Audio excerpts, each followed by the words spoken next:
Itsy Bitsy Toons. The Three Billy Goats Gruff. Once upon a time, there were three Billy Goat brothers with last name Gruff. They were Little Billy Goat Gruff, Middle Billy Goat Gruff, and Big Billy Goat Gruff.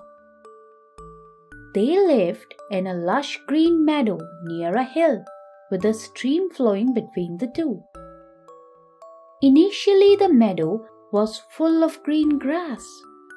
But as the billy goats ate grass for all their meals, it soon ran out. Now, the billy goat brothers got worried. There is not enough grass in the meadow for us now. Yes, we should do something. Soon there will be nothing left to eat. Look, there is a lot of yummy grass on the hill across the stream. We should go there. The little billy goat got excited and ran towards the stream. There was a narrow bridge on the stream. Under the bridge lived a big, ugly and scary troll. He did not like anyone crossing the bridge and ate whoever tried. As the little billy goat reached halfway across the bridge, it went trip, trap, trip, trap. The troll roared from under the bridge. Who is up there, trip-trapping on my bridge? It is I, Little Billy Goat Gruff. I am just going to the other side to eat. I will not let you pass. I will gobble you up. Please don't eat me. I am just a tiny goat. Eating me will not satisfy your hunger. Wait a little. My brother will be coming this way. He is much bigger and tastier. You can eat him instead. Fine. Just run along. I will wait for your brother. And the hungry troll went back underneath the bridge. The middle billy goat saw his brother, the little billy goat, on the other side of the stream. He also came to the bridge. The bridge went trip, trap, trip, trap, trip, trap under his hooves. As he reached halfway, the troll shouted, Who is up there, trip-trapping on my bridge? It is I, Middle Billy Goat Gruff. I am just going up to the hillside to my brother. I will not let you pass. I will gobble you up. Please let me pass. I am not big enough for you. My big brother is behind me. He is even bigger and tastier. You should eat him. Is that so? Well, you can pass. I will wait for your brother. The middle billy goat also crossed the bridge. The big billy goat Gruff saw his brothers on the hillside and decided to follow. As he was crossing the bridge, it went trip, trap, trip, trap, trip, trap under his hooves. Who dares trip-trapping on my bridge? I am the big billy goat Gruff. I am going to the hillside to be with my brothers. I will not let you pass. I will eat you for lunch. Try if you wish, but I am not scared of you. And the big billy goat stomped his feet, lowered his horns, and charged at the troll. He butted him up in the air and into the flowing river with a big splash. The troll was swept away by the river. The big billy goat crossed the river and went up to his brothers. And the three billy goat brothers grazed happily ever after.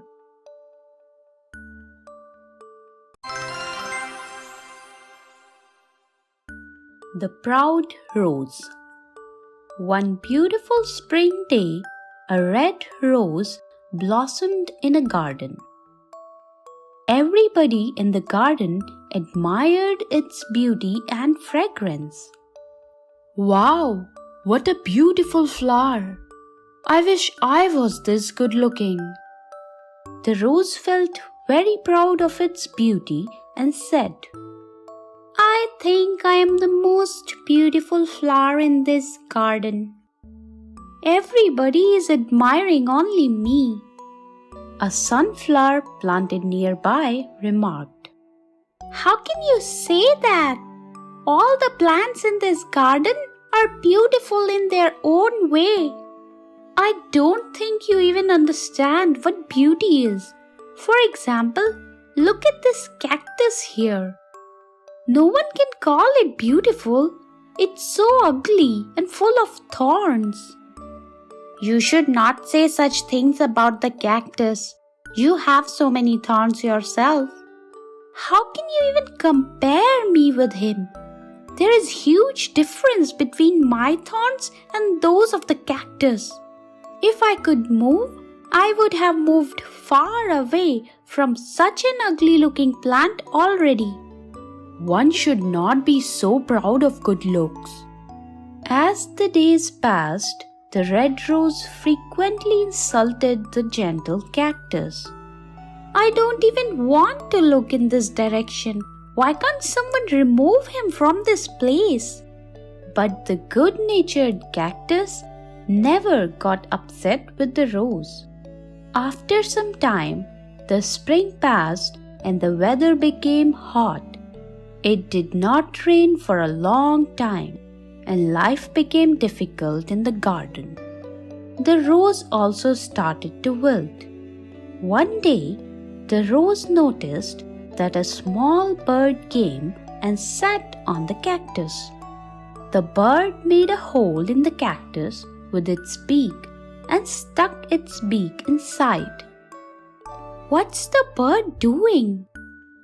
The bird is drinking water stored inside the cactus. Water inside the cactus? Oh yes, the cactus can store water in its fleshy body. That is the reason it can survive even without rains for a long time. Isn't it painful for the cactus to let the birds drink water? It is, but he is very kind and is always ready to help others. If you need, you can also request the cactus for some water. He won't say no and the bird can help. The rose was hesitant but asked the cactus for water. The cactus readily agreed to help the rose. The cactus asked the bird to take some more water and give it to the rose. The rose felt refreshed and energized with the water. The rose felt remorse for his past behavior towards the kind cactus and asked for forgiveness. This story teaches us that one should not judge others by their appearance. A beautiful heart is more important than just good looks.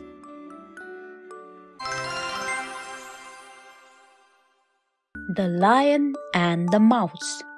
It was a bright and warm afternoon. A lion was sleeping under a tree after a big meal. Nearby, a small and naughty mouse was playing. He was having a lot of fun, jumping around, singing songs, and just being happy.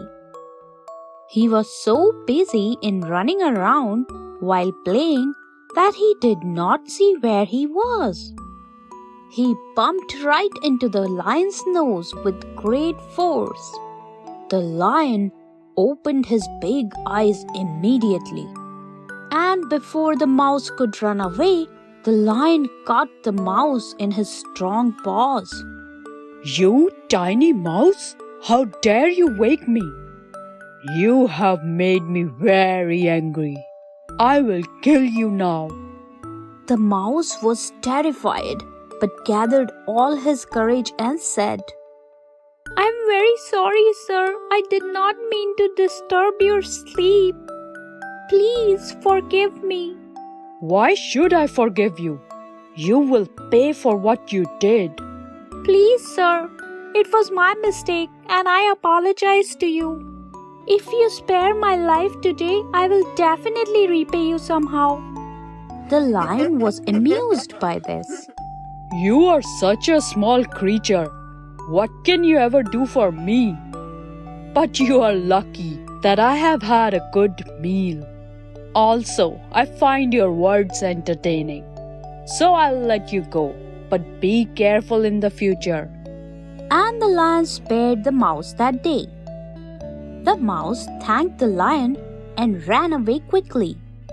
Few days later, the lion was walking through the forest. He saw some food on the ground. As he went near it, he was caught in a hunter's net. He tried very hard but could not get out of it.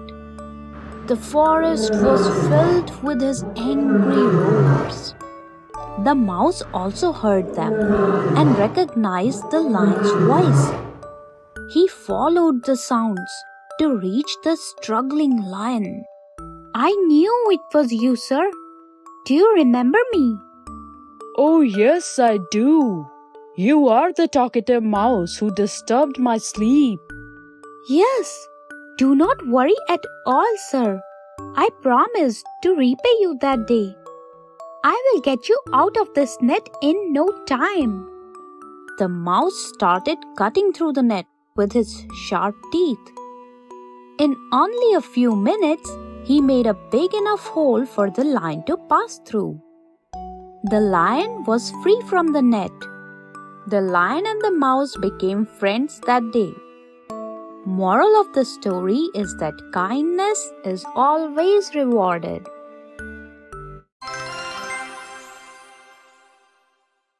The Hare and the Tortoise.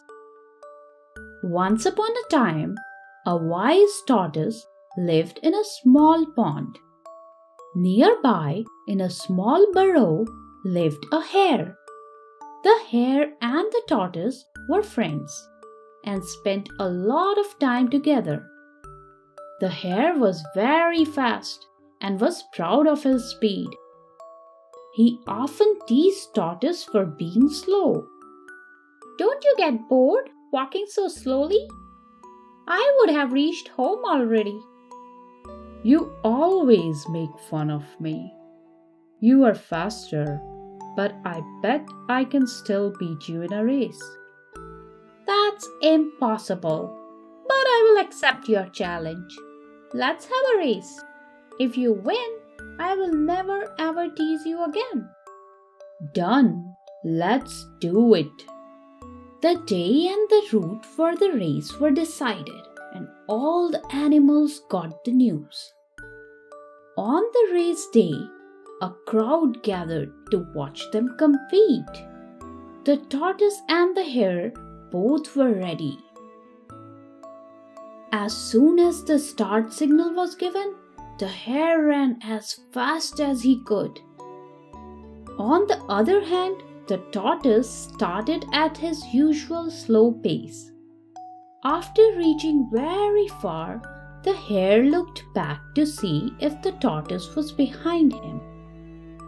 But the tortoise was nowhere to be seen. "The tortoise seems to be left far behind. I can slow down a bit now." Soon, the hare got bored and distracted. He saw a big tree and decided to rest under it. "I can rest here for a few minutes. The tortoise will never be able to catch me." And the hare sat under the tree to rest. But he soon fell asleep. The tortoise kept walking slowly, without a break. In some time, he passed the sleeping hare. After a few hours, the hare woke up. He realized how long he had been asleep and ran towards the finish line. But when he reached there, the tortoise had already completed the race. The hare congratulated the tortoise and promised to never tease him ever again. Moral of the story: slow and steady wins the race. The Ant and the Dove. On a hot summer day, an ant was walking in the forest. She was very thirsty and was looking for water. Even after walking for several hours, she had not found water to drink. Finally, the ant heard a faint sound of a small stream. The ant rushed in the direction of the sound. She danced with joy as she found the source of the sounds. It was coming from a small stream, flowing noisily along its course. The ant went to the bank to drink water. She climbed up on one of the rocks and bent down to reach the water. When she was just about to touch the water, her foot slipped and the ant fell in the water. The current was very strong and swept the ant away from the banks. Now the ant was in the middle of the stream. Scared, she started shouting for help.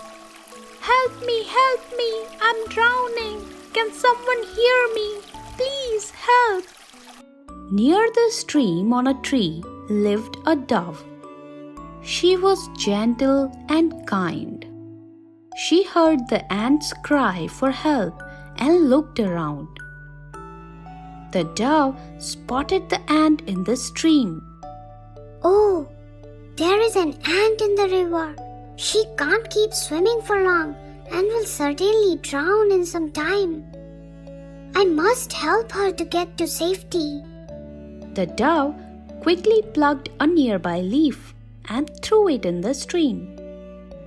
As the leaf reached near the ant, she managed to catch a corner. Gathering all her strength, she managed to climb up the leaf. The leaf slowly drifted towards the bank. The ant jumped onto the ground as soon as the leaf hit the side. The dove came down to check if the ant was okay. "Thank you, dear dove. You saved my life today. I will never forget your kindness." After a few days, a hunter came to the forest. He came to the stream in the hope of finding some animals there. But there was no one on the banks. He looked all around and saw the dove resting on the tree. The dove was sleeping and did not notice the hunter. "There is a dove in the trees. It is small, but at least I can start with it." The hunter aimed his gun at the dove. Fortunately, the ant was also nearby gathering food. She saw the hunter raise his gun towards the trees. The ant saw the dove, unaware of the grave danger she was in. "Oh, the dove seems to be in danger. I should do something. I can't shout from here. My voice would not reach that far. I know what I must do." The ant ran towards the hunter and climbed up on him. She bit with all her power on the hunter's ankles. The hunter screamed with pain and saw the ant running away. "You wicked ant! You bit me!" On the tree, the dove was alarmed by hunter's scream. She saw the hunter holding his food, shouting, and the ant running away. The dove understood the situation and immediately flew away. Thus the ant had repaid the dove's kindness by saving dove's life. The moral of this story is that we should always help others in need. Every good deed that we do will come back to us.